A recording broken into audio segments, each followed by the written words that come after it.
It's the Metro on WDET. I'm Tia Graham.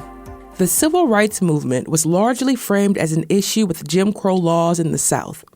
Even though Jim Crow laws were not on the books widely across the country, states and other regions outside the American South practiced segregation. Dr. King experienced it firsthand.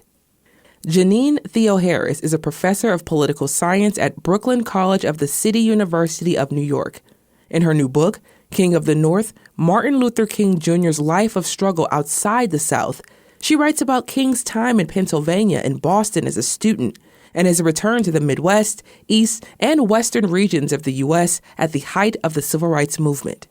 Metro producer Carrie Jr. II spoke with Professor Theo-Harris about the book and what it teaches us about social movements in America today.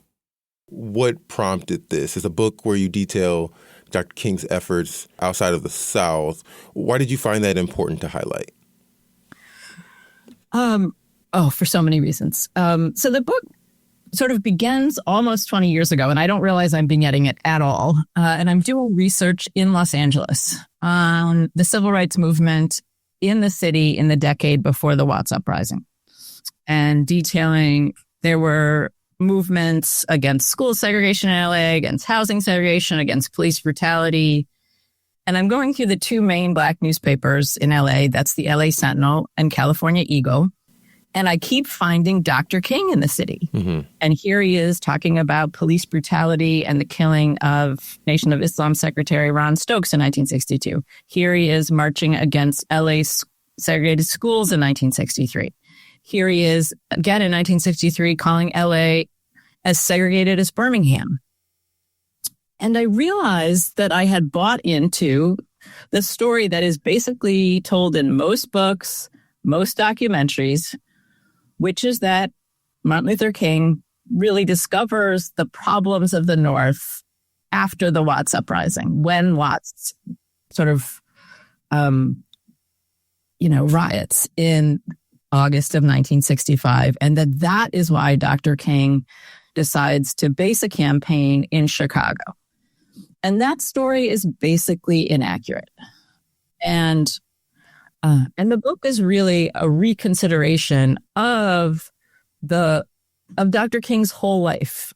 Because once I started asking the question, most of us know Dr. King went to Morehouse College for college, yes. And then to Crozier Seminary in Pennsylvania, and then did his doctorate at BU. But somehow when we think about where he does his graduate work, we don't think about where it is. Like the fact it's in the North. Right. And most writers talk about, who he's studying with, what he's learning, which are obviously really important. But Dr. King comes of age experiencing both the segregation of the North and also the limits of Northern liberalism at home. And so he has many experiences. For instance, when he moves to Boston, no one will run to him. Mm-hmm. Right? He's a young Black man in Boston in 1951. Now, once I say that out loud, you're probably not surprised. Right.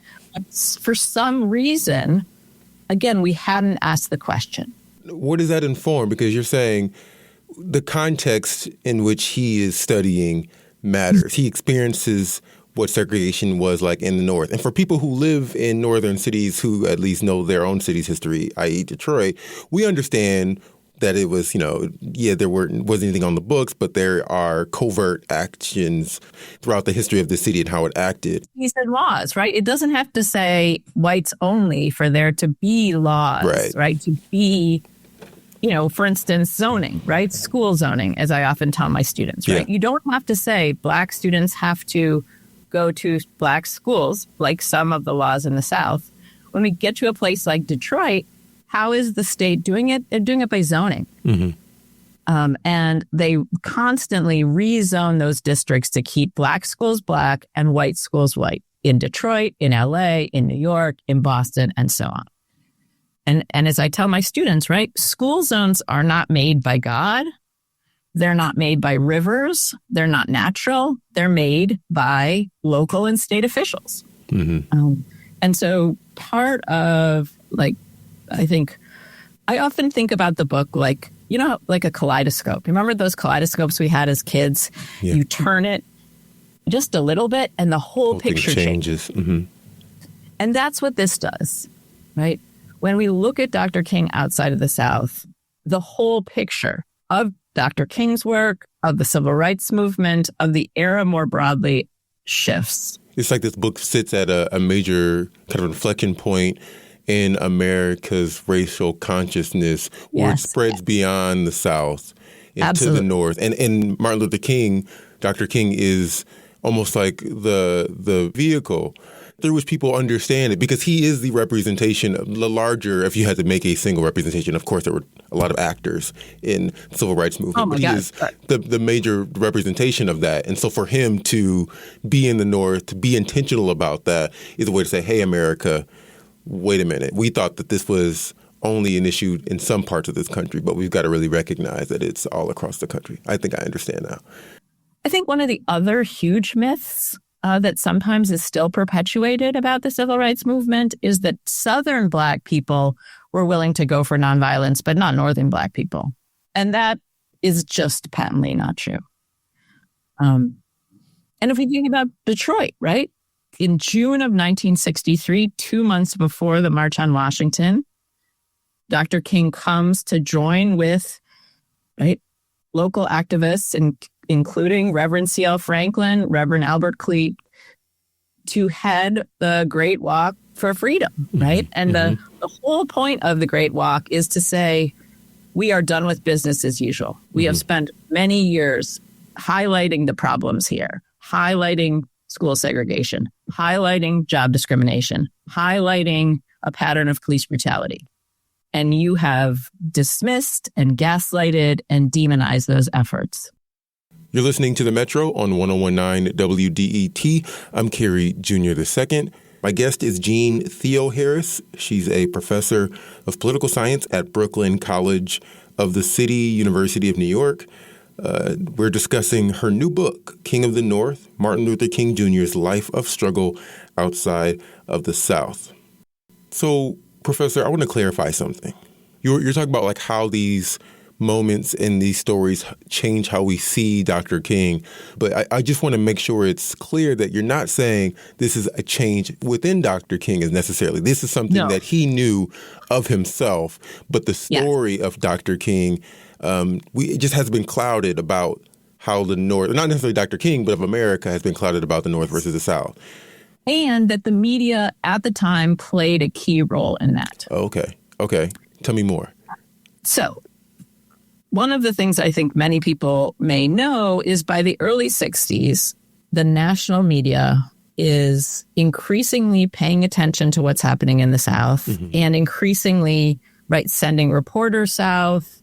But at the same time, if you actually look at how the New York Times is covering protests in New York, movements in New York, if you look at how the Chicago Tribune is covering protests in Chicago or the LA Times, they actually look a lot like those Southern newspapers covering movements at home. So the New York Times, hit by the Birmingham campaign, which is in the spring of 1963, they are having serious, rigorous coverage. They're not taking what public officials in Birmingham say for granted. They investigate. They're taking the movement there very seriously. 6 months later, you have the biggest civil rights protest of the era, which is the 1964 school boycott in New York City, where nearly 500,000 students and teachers stay out of school because we are 10 years after Brown, and there's not even a plan in New York City for comprehensive desegregation, let alone school desegregation. The New York Times calls it unreasonable. They call it reckless. They call it adult encouraged truancy, and they call it violent.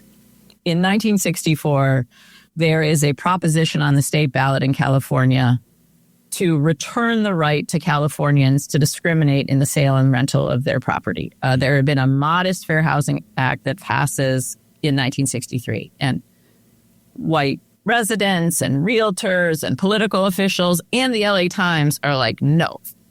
And we see proposition put on the ballot. The LA Times, even though they believe that you shouldn't discriminate, they also believe that the rights to your private property are more important, and so they support Prop 14.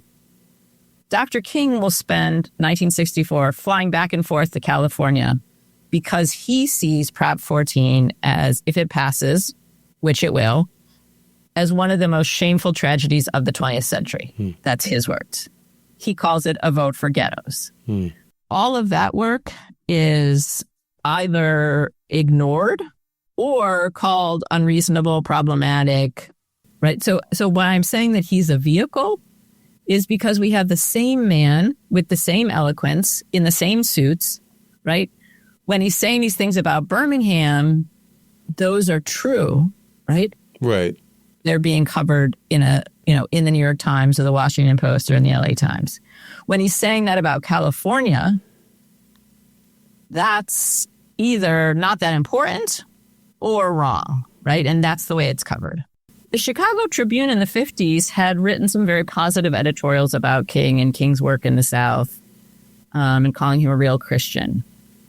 In 1963, as I just mentioned, he is starting to join with sort of local actions. In May of 63, he calls out the city as segregated as Birmingham, and the Chicago Tribune is apoplectic. They call him an outlet agitator.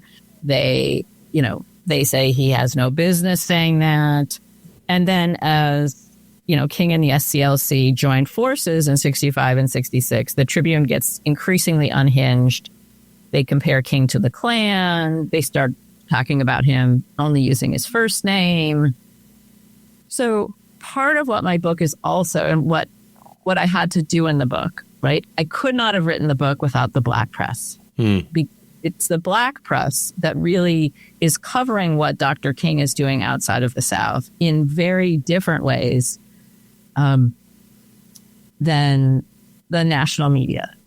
It sounds too like these stories, this book is, although it's King of the North and it seems like it centers King, and it does tell a lot of King's story as you outlined, and a lot of it is his upbringing. It also is a mirror about the resistance that he faced, not only in the North, but as you're outlining the media, about coming to terms with the realities of the North. It's not just this is what happened.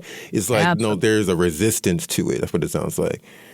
And that, in some ways, white resistance outside of the South is more successful and fiercer than we might argue white resistance in the South.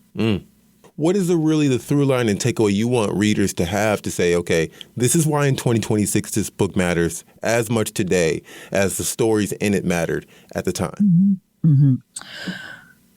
King's nonviolence is not just about, sit-ins at lunch counters. It's about rent strikes. It's about tenant organizing. It's about school boycotts. It's about disrupting city life. And so I think one of the takeaways is being honest about, when we talk about King's nonviolence, about what it was and what it entailed, because I think there is a tendency to misuse Dr. King against young people and movements today to be like, you're not going about it the wrong way. You're too disruptive. You're too angry.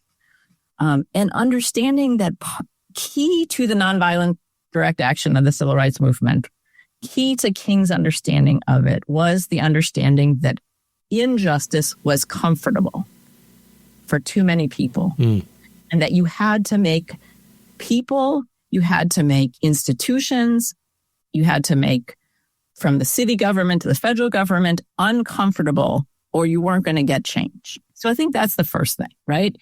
Is what nonviolent direct action is, and taking it out of the kind of sepia tones and understanding its power today, but also what it entails.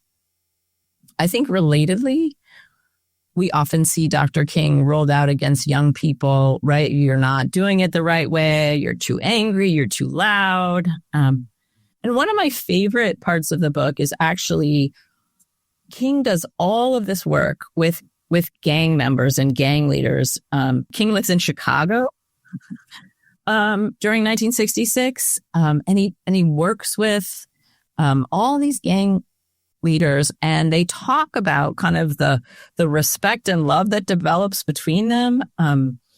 Jeff Ford, who is the leader of the Blackstone Rangers, which is one of perhaps the biggest gang in Chicago, talks about how King was a listener, how King really invested in them and their potential and sort of seeing them as potential kind of leaders in this struggle to kind of challenge Chicago's housing and school inequality.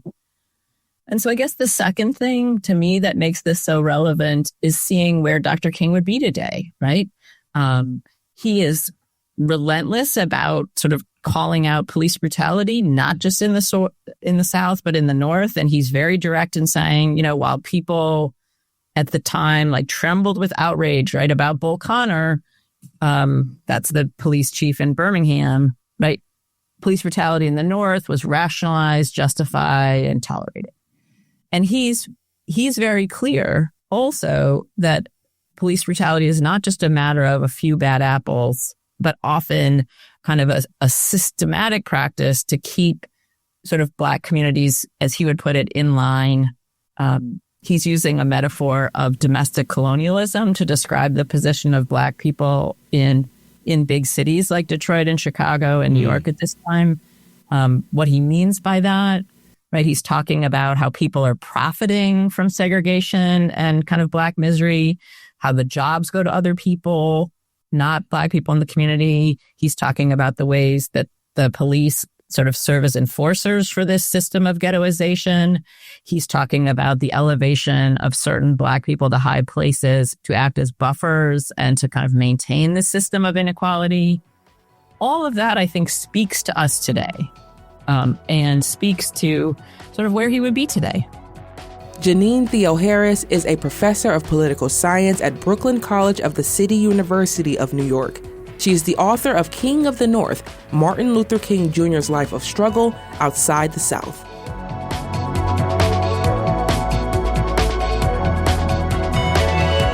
The Metro is produced by Sam Corey, Kerry Jr. II, Robin Vincent, and me, Tia Graham. Our engineer is Nate Bender. Music done by Sam Bobian, and our senior producer is David Lyons. The Metro is a production of WDET, a listener-supported service of Wayne State University.